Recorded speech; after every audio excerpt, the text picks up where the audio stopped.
আগামী জাতীয় সংসদ নির্বাচনে 237 আসনে প্রার্থী ঘোষণা করেছে হারু প্রার্থী বিএনপি। হারার আগে হারু প্রার্থী বলা ঠিক না, কিন্তু ওরা পণ করেছে হারিবেই। আমার মাঝে মাঝে অবাক লাগে, বিএনপির কি বুদ্ধি যুদ্ধি আছে এমন লোক নাই? এখন অনেকে কইতে পারেন সব বুদ্ধি গেলে আপনারই আছে আর সবাই তেজপাতা। তাহলে আসেন আমরা অঙ্ক কইসা বুঝে দেখি, কেন বিএনপি যা সিট পাইতো তার চেয়ে কম সিট পাইবে এমনি নমিনেশন ঘোষণা করায়। দুনিয়াতে যা রীতি বলে জানি তা অনেক ট্রায়াল আর এররের পরে স্ট্যাবলিশড হয়, প্রতিষ্ঠিত হয়, তারপরে সবাই মেনে চলে। যেমন ধরেন পরীক্ষার আগে গোল জিনিস খাওয়া যায় না, তাই না? আলু রসগোল্লা চমচম করলে খাওয়া যায়, চমচম খাবার পারেন, লম্বা আছে, আলু খেলে পরীক্ষার গোল্লা পাবেন। সেই রকম জাতীয় সংসদ নির্বাচনে কখন প্রার্থী ঘোষণা করা হয় তার কিন্তু একটা রীতি আছে। সেই রীতি কি এবং কেন সেই সময়ে প্রার্থী ঘোষণা করা হয়, আসেন সেটা এটা বুঝে দেখি। আমি বাংলাদেশের 4টা সাম্প্রতিক জাতীয় সংসদ নির্বাচনের প্রার্থী ঘোষণার সময়কাল ধারাবাহিকভাবে বর্ণনা করতেছি, যাতে আপনারা পুরা প্রক্রিয়াটা সময়ের ক্রম অনুসারে পরিষ্কারভাবে বুঝতে পারেন। 2008 সালের নির্বাচন, ভোটের তারিখ ছিল 29শে ডিসেম্বর 2008 সাল। তফসিল ঘোষণা হয়েছিল 24শে নভেম্বর 2008। প্রধান দলগুলা প্রার্থী ঘোষণা করছিল কখন? আওয়ামী লীগ, বিএনপি এবং মহাজোট, মানে 4 দলীয় জোট উভয়, ডিসেম্বরের 10 থেকে 15 তারিখের মধ্যে। তার মানে ভোটের 15 থেকে 20 দিন আগে চূড়ান্ত প্রার্থী ঘোষণা করছিল। 2014 সালে যদিও সেইখানে বিরোধী দল সবাই নির্বাচন বয়কট করছিল, তো ভোটের তারিখ ছিল 5 জানুয়ারি 2014। তফসিল ঘোষণা হয়েছিল 25শে নভেম্বর 2013। প্রধান দলগুলো প্রার্থী ঘোষণা, আওয়ামী লীগ ডিসেম্বরের শুরুর সপ্তাহে চূড়ান্ত প্রার্থী তালিকা দেয়। বিএনপি তো নির্বাচনে অংশ নেয় না, বর্জন করছিল। সময়ের ব্যবধান 30 দিন। 2018 সালে নির্বাচন হইল 30শে ডিসেম্বর, তফসিল ঘোষণা 8ই নভেম্বর। প্রধান দলগুলার প্রার্থী ঘোষণা, আওয়ামী লীগ 25শে নভেম্বরের মধ্যে অধিকাংশ প্রার্থী চূড়ান্ত করে। জাতীয় ঐক্যফ্রন্ট, যেটার মধ্যে বিএনপি টিএনপি সবাই ছিল, 26 থেকে 28শে নভেম্বরের মধ্যে প্রার্থী তালিকা প্রকাশ করে। বাংলাদেশের রাজনৈতিক দলগুলো সাধারণত ভোটের 30 থেকে 35 দিন আগে আনুষ্ঠানিকভাবে প্রার্থী ঘোষণা করে এবং তফসিল ঘোষণার 7 থেকে 15 দিনের মধ্যে চূড়ান্ত তালিকা দেয়। তার মানে তফসিল ঘোষণার পরে প্রার্থী তালিকা দেয়। কারা দেয়? বড় দলগুলো দেয়। কেন দেয় আসেন সেটা বুঝে দেখি। এই জায়গায় আছে রাজনৈতিক কৌশলের প্রশ্ন। বড় দলগুলা প্রার্থী তালিকা যত দেরিতে প্রকাশ করে তত বেশি সময় তারা স্থানীয় জোট, আপোষ, নেগোসিয়েশন, সম্ভাব্য বিদ্রোহী প্রার্থীদের সামলানোর সুযোগ পায়। ছোট দল বা জোটের ক্ষেত্রে প্রার্থী ঘোষণা আগে ভাগে করা হয়। আমরা এটা হিসাব কষে দেখাই দেব, যেন বেশি সময় ধরে প্রচারণা চালাইতে পারে। এবার আমরা একটু দেখি যে ছোট দল আসলেই কি আগে প্রার্থী ঘোষণা করে। 2008 সালে আমরা তো দেখছি তফসিল ঘোষণা 24শে নভেম্বর 2008, ভোটের তারিখ 29শে ডিসেম্বর 2008। ছোট দলগুলা মানে জাতীয় পার্টি এরশাদ 28শে নভেম্বরের মধ্যে অধিকাংশ প্রার্থী ঘোষণা করে। ইসলামী দল এবং বামপন্থী জোট, যেটা জাতীয় সমাজতান্ত্রিক দল, ওয়ার্কার্স পার্টি ইত্যাদি, নভেম্বরের শেষ সপ্তাহে প্রার্থী প্রকাশ করে, অর্থাৎ ভোটের 30 দিন আগে থেকে প্রচারণা শুরু করে। 2014 সালের নির্বাচনে তফসিল ঘোষণা করে 25শে নভেম্বর, ভোটের তারিখ 5 জানুয়ারি। বিএনপি ছিল না, ডিসেম্বরের শুরু থেকে 1 থেকে 5 ডিসেম্বরের মধ্যে ছোট দলগুলো প্রার্থী ঘোষণা করে 30 থেকে 35 দিন সময় আগে। 2018 সালের নির্বাচনে তফসিল ঘোষণা 8ই নভেম্বর 2018, ভোটের তারিখ 30শে ডিসেম্বর 2018। ছোট দলগুলা যেমন ইসলামী আন্দোলন, বাংলাদেশ জেএসডি, বিকল্প ধারা, গণফোরাম, ঐক্যফ্রন্ট, এগুলো নভেম্বরের 10 থেকে 20 তারিখের মধ্যে প্রার্থী তালিকা ঘোষণা করে। এরশাদ 20 নভেম্বরের মধ্যে অধিকাংশ আসনে প্রার্থী চূড়ান্ত করে। তারা ভোটের প্রায় 40 থেকে 45 দিন আগে প্রচারণা শুরু করে প্রার্থী সিলেকশন কমপ্লিট করে। তার মানে ছোট দলগুলো হিসাব করলে দেখা যাবে ভোটের প্রায় 45 থেকে 50 দিন আগে তারা মাঠে নামে এবং প্রার্থী চূড়ান্ত করে ফেলে। ছোট দলগুলা তফসিল ঘোষণা 5 থেকে 10 দিনের মধ্যে প্রার্থী ঘোষণা করে এবং ভোটের অন্তত 45 দিন আগে থেকে প্রচারণা শুরু করে দেয় তাদের প্রার্থী নিয়ে, কারণ তাদের প্রচারণা সীমিত বাজেট নির্ভর এবং ব্যক্তি নির্ভর, তাই আগে ভাগে মাঠে নামাটাই টিকে থাকার উপায়। বড় দলগুলো কেন দেরি করে প্রার্থী ঘোষণা করে এটা আরেকটু বুঝে দেখি। আগে বলছি, আবার একটু বুঝে দেখি। এর পিছনে অনেক রাজনৈতিক এবং মনস্তাত্ত্বিক কৌশল কাজ করে। দেরিতে প্রার্থী ঘোষণা করে বড় দলগুলো একাধিক রাজনৈতিক উদ্দেশ্য একসঙ্গে অর্জন করতে পারে। যেমন 1 নম্বর, স্থানীয় জোট এবং দর কষাকষির জন্য সময় পায়। বড় দলগুলো সাধারণত স্থানীয় পর্যায়ে জোট সমঝোতা অ্যাডজাস্টমেন্ট পলিসি করে থাকে। যেমন কোনো আসন অন্য জোটের দলের জন্য ছেড়ে দেওয়া বা স্থানীয় প্রভাবশালী নেতাকে বুঝায় সরানো, তাকে বসায় দেওয়া। যদি প্রার্থী আগে ভাগে ঘোষণা করে তাহলে সে আলোচনাগুলো অচল হয়ে যায়, কারণ প্রার্থী ঘোষণার পর আসন ভাগাভাগি করা রাজনৈতিকভাবে কঠিন হয়ে পড়ে। তাই তারা ইচ্ছা করে প্রার্থী তালিকায় শেষ মুহূর্ত পর্যন্ত গোপন রাখে, যাতে আসন বিন্যাস জোট রাজনীতি চলমান এবং নমনীয় থাকে। যেমন 2018 সালে আওয়ামী লীগ মহাজোটের সঙ্গে আসন ভাগাভাগির জন্য প্রার্থী তালিকা বারবার পিছাইছে। বলা হয়েছিল এটা একটা সিট অ্যাডজাস্টমেন্ট উইন্ডো। 2 নম্বর, সম্ভাব্য বিদ্রোহী প্রার্থীদের নিয়ন্ত্রণ। প্রত্যেকটা বড় দলের মধ্যে একাধিক মনোনয়ন প্রত্যাশী থাকে। যারা মনোনয়ন পায় না তারা বিদ্রোহী প্রার্থী বা স্বতন্ত্র প্রার্থী হিসেবে দাঁড়ায় যায়।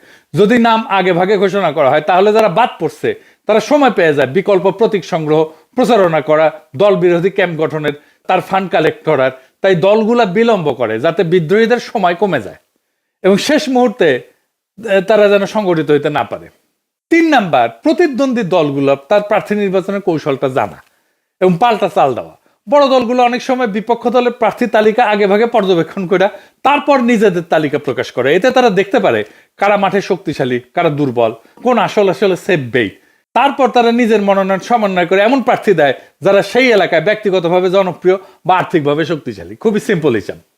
2008 সালের নির্বাচনে আওয়ামী লীগ বিএনপি জোটের প্রার্থী তালিকা প্রকাশের পর কিছু আসনে কৌশলগতভাবে প্রার্থী বদল করছিল। কিন্তু 4 নম্বর, গণমাধ্যমের অ্যাটেনশন ম্যানেজমেন্ট আর কি। প্রার্থী তালিকা প্রকাশ করাটাই বড় দলের জন্য একটা মিডিয়া মোমেন্ট, কিন্তু সাংবাদিক, ভোটার, প্রতিদ্বন্দ্বী সবাই তখন মনোযোগ দেয়। তাই বড় দলগুলো এই ঘোষণাটাকে একটা রাজনৈতিক নাটকীয়তা বা কৌশলগত সময় নির্ধারণের ইভেন্টে পরিণত করে।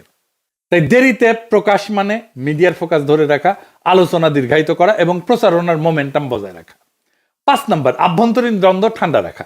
অনেক সময় দলের কেন্দ্রীয় নেতৃত্ব একাধিক লবির মধ্যে ভারসাম্য রাখতে চায়। আগে ভাগে প্রার্থী ঘোষণা করলে লবিগুলোর চাপ বাড়ে, ক্ষোভ, গণবিক্ষোভ, এমনকি প্রার্থী বর্জনের মতো পরিস্থিতি তৈরি হয়। তাই দলগুলো শেষ মুহূর্তের একটা সেটেলমেন্ট প্যাকেজ দেয়। কাউকে এমপি প্রার্থী, কাউকে ভবিষ্যৎ পদ, কাউকে প্রতিশ্রুতি দেওয়া দলের ঐক্য রক্ষা করে। নির্বাচনের একটা ইকোনমি আছে। এই নির্বাচনী ইকোনমিটাকে ম্যানেজ করা, এটা প্রভাব কেনাবেচা নিয়ন্ত্রণ করা। যেমন প্রার্থী ঘোষণার পর থেকে ভোট পর্যন্ত অর্থ, প্রভাব, পৃষ্ঠপোষকতা এগুলো সক্রিয় হয়। বড় দল যত দেরিতে প্রার্থী চূড়ান্ত করে তত বেশি তারা অর্থনৈতিক প্রবাহ নিয়ন্ত্রণে রাখতে পারে, নিজেদের নিয়ন্ত্রণে। এবং মানি পলিটিক্স যেটা, এটা অনিয়ন্ত্রিত বিস্তার থাকাইতে পারে, অন্তত আংশিকভাবে। তাই বড় দলগুলোর জন্য দেরিতে প্রার্থী তালিকা প্রকাশ করা কোনো বিশৃঙ্খলা না, এটা এক ধরনের কৌশলগত টাইমিং পলিটিক্স, যেখানে সময়কে নিয়ন্ত্রণ করে তারা আভ্যন্তরীণ সংঘাত, স্থানীয় প্রতিদ্বন্দ্বিতা এবং নির্বাচনী ক্যালকুলেশন এটা নিয়ন্ত্রণ করে। তফসিল ঘোষণার দিন থেকে ভোটের দিন পর্যন্ত বড় দল টাইম ম্যানেজমেন্ট করে প্রতিদ্বন্দ্বীদের চাইতে আগায় থাকে। বিএনপি আগে প্রার্থিতা ঘোষণা করে ছোট দলের মতো আচরণ করে ফেললো, আভ্যন্তরীণ কোন্দল বাড়ায় দিল, বিদ্রোহী প্রার্থীদের সংগঠিত হওয়ার সুযোগ দিল। ধরেন কুমিল্লার হাজী আমিনুর রশিদ ইয়াসিন, কুমিল্লার 6 আসনে বিএনপির মনোনয়ন পায়নি। ওনার সমর্থকেরা রাস্তা অবরোধ করে বিক্ষোভ করতেছে, দেখেছেন স্লোগান দিচ্ছে কি দেখেন, মির্জা ফখরুল, তারেক রহমান কাউরে বাদ দিচ্ছে না। শোনান এইটা সাহেব।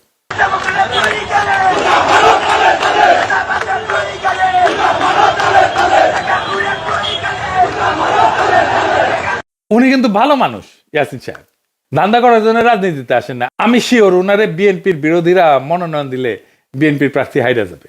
লক্ষ্মীপুর স্যারে আসম আব্দুর রবের জন্য এবিএম আশরাফুদ্দিন নিজানরে মনোনয়ন দেয় না। ওই সিটে আসম আব্দুর রব গোহারা হারবে যদি নিজান সাহেব অন্য মার্কা নিয়ে দাঁড়ায়। আমার হিসাবে বিএনপি 40 থেকে 50টা সিট হারাবে। এইভাবে বিদ্রোহী প্রার্থী অন্য দলে ভিড়ে যাবে। হারাধনের 10টি ছেলে রইল বা কি এক, এমনিতেই ক্ষমতায় যাবে কিনা সেটাই প্রশ্ন। তার মধ্যে ভুল কৌশলে সিট হারানোর কাম করলো, মানে মোটে মা রাধে না তপ্ত আর পান্তা। আর কি মহা ভুল করিছে। খালেদা জিয়াকে মনোনয়ন দিছে 3টে আসনে, এটা একটা ডিজাস্টার হবে। আমি সমস্ত রেসপেক্ট, খালেদা জিয়ার প্রতি সমস্ত রেসপেক্ট রেখে বলতেছি, খালেদা জিয়া সবকিছুর ঊর্ধ্বে থাকবেন। ওনারে আমরা সবকিছুর ঊর্ধ্বে রাখতে চাই, আর ওরা বিএনপির নেত্রী বানাইতে চায়। উনি কেন ইলেকশন করবেন? উনি প্রেসিডেন্ট হবেন বাংলাদেশে। বিএনপি বাদেও যে কোনো দল ক্ষমতা আসলে খালেদা জিয়া প্রেসিডেন্ট হিসেবে প্রথম পছন্দ থাকতেন। উনাকে উনার শরীরের এই অবস্থায় ইলেকশনে নামাইয়া তো বিএনপি তার দুর্বলতা প্রকাশ করলো। মানে ম্যাডাম তো গত 14 মাসে কোনো পলিটিক্যাল কাজে যুক্ত ছিলেন না। উনি সেরিমোনিয়াল প্রেজেন্সে যেখানে দরকার সেখানে থাকবেন, যেখানে শারীরিক সক্ষমতা লাগে সেখানে ওনাকে টাইনে আনা তো মোটেই ঠিক না। উনি কি সংসদের মিটিং এ থাকতে পারবেন? পারবেন না। উনি কি এলাকায় যাইতে পারবেন? পারবেন না। এমনকি উনি কি 3টা এলাকায় গিয়ে একটা করে নির্বাচনী সভা করতে পারবেন? পারবেন না। এমপি হওয়ার কাজ তো সিরিয়াস ফিজিক্যাল স্ট্যামিনার কাজ। তাহলে বিএনপি কেন ওনারে ভোটে দাঁড় করাইলো? করুণা বা সিম্প্যাথি ভোট পাওয়ার জন্য। করুণা পাবে কিন্তু ভোট পাবে না। করুণা দিয়ে ভোট পাওয়া যায় না। এটা একটা ব্লান্ডার। খালেদা জিয়ার প্রতি সম্মান, ভালোবাসা, শ্রদ্ধা থাকলেও মানুষ ভোট দিবে না। সে একজন কর্মক্ষম নেতা চায়। সে এমন নেতা চায় না যে শারীরিকভাবে দুর্বল। খালেদা জিয়া কখনো হারেন নাই। বিএনপি উনারে হারিয়ে যাওয়ার ব্যবস্থা করছে। আমি আজ কইয়া গেলাম, মিলাই নিয়েন। উনি যতগুলো সিটে আগে দাঁড়াইতেন সবগুলোতে জিততেন। উনি এইবার 3টা সিটেই জিতে আসতে পারবেন না। আমার কথাটা মিথ্যা হইলে আমি সবচেয়ে খুশি হইতাম, কিন্তু তা হইবে না।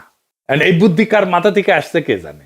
ও যার মাথা থেকে আসছে ওরা খুঁজে বের করা দরকার। ওরা ইলন মাস্ক কেন টোকায় না? ওর টোকায় নিয়ে যাওয়া দরকার। ওর তো বাংলাদেশ ওর জায়গা না। আর কি ভুল করিছে? ফজা পাগলারে নমিনেশন দিছে। ফজা পাগলার মতো যত পাগলামো, মুজিব বন্দনা, আওয়ামী রাজনীতি সবকিছু ওন করিছে। আর এক মুজিব সানা হাবিবুর রহমান, হাবিবুরও নমিনেশন দিছে। মানে মুজিব সানাদের পুনর্বাসন করেছে শক্তভাবে, যেন আওয়ামী ন্যারেটিভ চালাইতে পারে। মাদারীপুর একে একটা কাঁচা গুড়ে নমিনেশন দিচ্ছে। দেখেন ছবি, দেখান এডিটর সাহেব, দেখেছেন। এবার ভিডিও দেখেন। ধন্যবাদ জানাচ্ছি, আমাদের সকলকে ধন্যবাদ জানাচ্ছি। সবাই ভালো থাকবেন। তারেক রহমান জিন্দাবাদ, ম্যাডাম খালেদা জিয়া জিন্দাবাদ, জিয়া রহমান শহীদ হোক, জয় বাংলা। দেখেছেন কাক নমিনেশন দিছে, ক্যাঙ্কা নমিনেশন দিছে। এই নমিনেশনে বিএনপির হারা আরো কাশা আসছে। এইটা সাহেব এটা চাকভুম গানবি। না হাঙ্কারে না দুঃখ পাওয়া উচিত। দুঃখ আপনারাও দুঃখ ভাব করেন। এইটা সাহেব সানাই বাঁচবি, দুঃখের সুর। আর হ্যাঁ, শেখ রুমিনুর রহমান নমিনেশন পায় নাই, এজন্য খুশি হয়েন না। ওই উচ্চ কক্ষে যাবি, সাথে জামাই কোটার বুদ্ধিজীবীও যাবি, ডাক্তার জাহিদ যাবি, তাসনিম খলিল যাবি, লিগে রেখেন। আজকে কয়ে দিলাম, বিএনপি সরকার গঠন করুক বা না করুক, কিছু সিট তো পাবে উচ্চ কক্ষে। সেই উচ্চ সিটগুলা এদের বসাবে। তো শেষে একটা কথাই বলা যায়, বিএনপি এখন এমন এক বরের মতো যে বিয়ের তারিখ ঠিক করার আগেই দাওয়াতনামা বিলাইছে, কিন্তু কন্যা পালা গেছে তা খেয়াল করে নাই। প্রার্থী ঘোষণা করতে গিয়ে আরে এমন তাড়াহুড়া করলো যেন মাঘের শীতে গরম জিলাপি খাওয়ার লাইন ধরিছে, কিন্তু দোকান এখনো খোলেইনি। আর খালেদা জিয়াকে 3টে আসনে মনোনয়ন দেওয়া মানে দৌড় প্রতিযোগিতায় নিজের দাদিকে নামানো। এই আশায় যে সবাই সম্মান করে জিতাই দিবে। সম্মান দিবে ঠিকই, কিন্তু জেতাবে না। ভোট তো দৌড়ের মতো, যে আগে পৌঁছায় সেই জেতে। ফজা পাগলার মুজিব সানাদের নমিনেশন দেখে মনে লাগতেছে যে বিএনপি এখন রাজনীতি না, রিহ্যাবিলিটেশন সেন্টার হইতেছে। তাই বলি, বিএনপি এবারের নির্বাচনী কৌশল একটাই, আগে হারবে পরে ভাববে। দলের নামও বদলায় দেওয়া দরকার, হারু পার্টি লিমিটেড। এই যে সাহেব এখন সানাই না একটা বাঁশির সুরে শেষ করেন। হ্যাঁ, আর একটা গান গাই আমি। ওই যে আরো দিন তো গেল, সন্ধ্যা হলো, পার করে কে তোরে। হারু দিন তো গেল, সন্ধ্যা হলো, পার করে কে তোরে।